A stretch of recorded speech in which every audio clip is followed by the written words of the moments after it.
There are some mathematical objects you might have seen before, and I want you to find a pattern that connects all of these together. And yes, we are going to make sense of what a vector space is. You are not alone in this, and I'm going to give you some clues so you can figure it out. For each of these objects, we are going to define a set. Then we check whether by adding the elements of the set, we get the elements that are in the set or not. Then we are going to check if they have an element that when added to every element on the set gives the same element. The operation is neutral for this element. Also, we check for every element to have a corresponding element that when added together gives the zero element. And finally, the last check is if the elements can be scaled, meaning if we multiply them with a real number, they are still in the set. Let's do this for real numbers and check these 5 conditions. This is a set that contains all the real numbers. If you add any 2 real numbers, you still get a real number in the set. This property is also called closure. The set is closed under the addition operation. 0 is the neutral element. For every positive number, the corresponding negative number is the inverse. And finally, we can scale any real number b by multiplying it with another real number, and the result is still in the same set. Geometric vectors are the next familiar thing you have seen before. Every vector, starting at the origin, can be represented by an arrow and also a pair of 2 real numbers. So we can define the set to be all these kinds of 2D arrows, which can also be represented by a pair of 2 real numbers. If we add 2 of these vectors, we get a new vector, which is still in the same set. This is the 0 element. For every vector, we have an inverse that when added gives the neutral element. And finally, multiplying the vector with a scalar scales the vector based on the real number multiplied.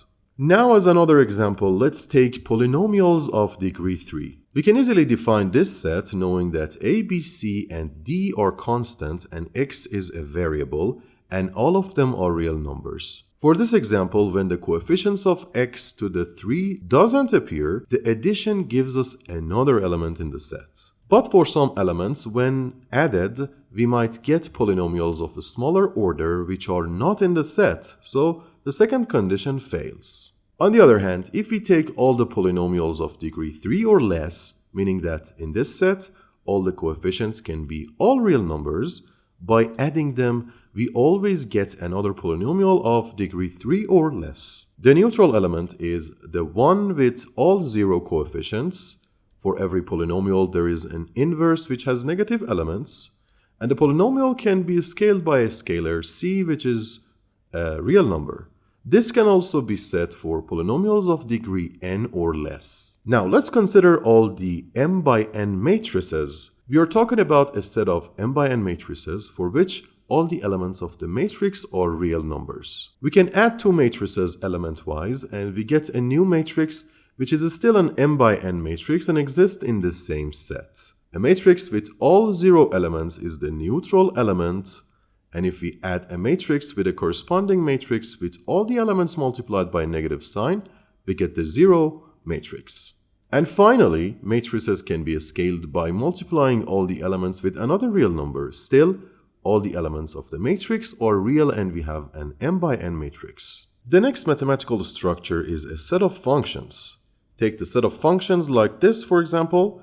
This function is a map from real numbers to real numbers. In fact, a function takes some points from a set of real numbers and map them onto another set, which is again real numbers in this case. In this specific example, we are talking about the set of all the functions in this form. Every element of this set is a map from a set called the domain to another set called the codomain of the relation we call function. So the set is defined. To add 2 functions, which are elements of this set, we just add their outputs for every input. In other words, adding 2 functions just means adding their values for every input. And we should pay attention that it can be done for all the inputs in the domain of the function. So if the domains are not the same, we can't add them for all the inputs. The neutral element is the function for which a and b are both 0. If we add this function to any other function in this set, for every input in the domain, the addition gives the same function. For functions, the inverse is simply the function multiplied by a negative one.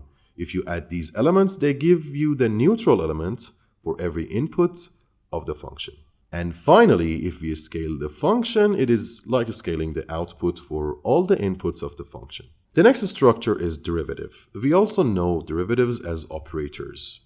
They can act on a set of specific functions and give a new set of functions. Let's write the coefficients of this set of functions as a column matrix for which the upper number shows the coefficient of sine and the lower one shows the coefficient of cosine. By taking the derivative, we are mapping each function of the first set to functions in another set with different coefficients for sine and cosine functions. So you might be tempted to write the derivative for this specific set of functions as a 2x2 matrix that acts on the functions of the first set and gives the functions of the second. We also know that for the first set, all of these conditions are satisfied. And amazingly, so for the second set.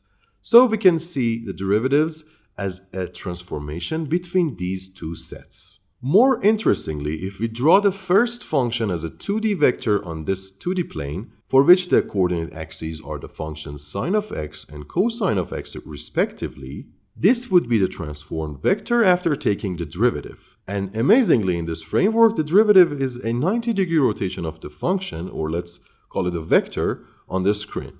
Now you might ask, okay, you earlier talked about polynomials and they satisfied the same conditions, and we know how to take derivatives of polynomials. This is the corresponding 4-dimensional vector we can associate with the bases 1, x squared and x cubed, and the coefficients a0, a1, a2, and a3. When we take the derivative, it seems that we enter a 3-dimensional space because we have a 3-dimensional column vector. This column matrix is 4x1 and this one is a 3x1 matrix. So we need a 3x4 matrix to do the transformation.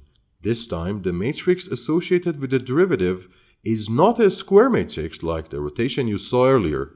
It takes a 4D vector and gives a 3D vector.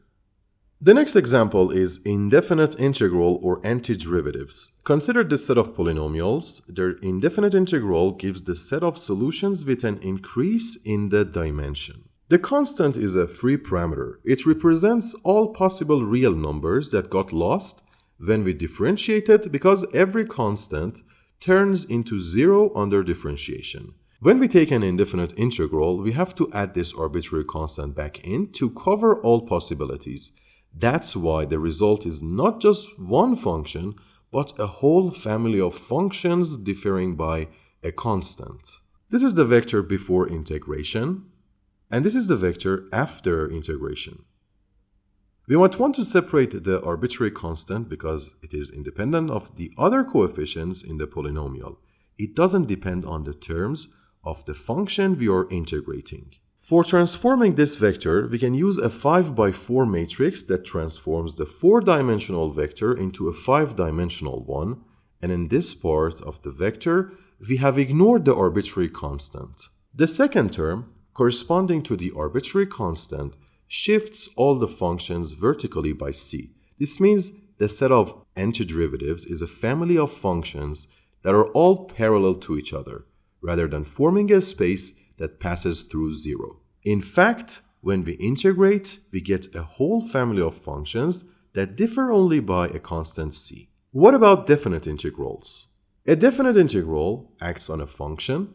Pay attention that the function is defined on the closed interval a and b and assigns to it a real number. You can clearly see that on the left we have a function and the result on the right side is a real number, the subtraction of the value of f in 2 points. For both definite integrals and derivatives, we can express how they behave under addition of functions. Similarly, we can show how these operations behave under scalar multiplication, meaning that derivatives and definite integrals are linear transformations. We earlier saw that this set of functions have all the shared characteristics we have been talking about. These are actually the answers to this homogeneous linear differential equation. Generally speaking, solutions to homogeneous linear ordinary differential equations in this form have all the characteristics we have been talking about. If y1 and y2 are two answers of the differential equation, we can show that the set of solutions is closed under addition. It is also closed under scalar multiplication and also contains the zero element. You might ask, what about non-homogeneous ordinary differential equations, for which on the right we have a function of x instead of 0.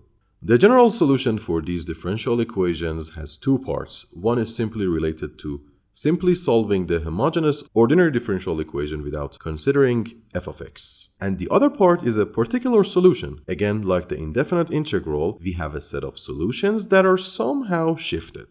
The next example is the set of all complex numbers. Each complex number can be written as a sum of a real and an imaginary part. This can be geometrically shown on a 2D plane with real and imaginary bases. And the complex number can be easily shown using a vector. We can do all of these for complex numbers for addition and scalar multiplication. But complex numbers have even more structure to them. For example, they are closed under multiplication. If we multiply two complex numbers, we get another complex number which is in the set. There is also a neutral element for the operation of multiplication, which is number 1. By multiplying each element of the set of all complex numbers with 1, we get the same element. And also for multiplication, there is an inverse element for which, by multiplying the two corresponding elements, we get the identity element. In fact, complex numbers can form a field like real numbers, which is a field with two operators and a bunch of other properties known as its axioms. So these are the examples we talked about in this video.